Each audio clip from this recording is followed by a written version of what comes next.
Wabunge wa Israel wanamtuhumu Netanyahu kwa kutumia Gaza kupambana na mashtaka ya wabunge wa bunge la Israel, Knesset.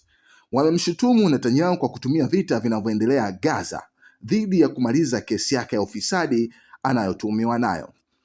Netanyahu anahatarisha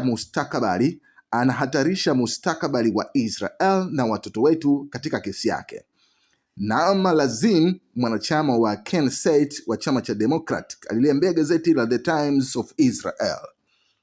Waziri mkuu wa Israel alionyesha kuwa hafai kuwa katika ofisi hiyo kwa kubadilisha mashtaka yake badala ya suluhu ya kisiasa na kukomesha vita vinavyoendelea Gaza. Alisema wabunge wa chama cha Democrat Gilad Kariv alikashifu kiongozi huyo wa Israel na duru yake na nia yake ya kucheza na usalama wa taifa la Israel na suala la mateka ili kumwokoa Netanyahu kutokana na hukumu anayotuhumiwa mahakamani.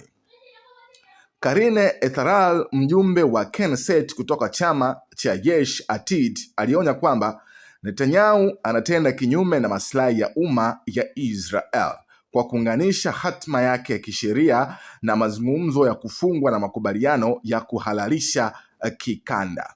Anasema Netanyahu anaiangamiza Israel. Hafai tena kuwa kiongozi. Si mtu mzuri, anatenda kwa maslahi yake na si maslahi ya taifa la Israel.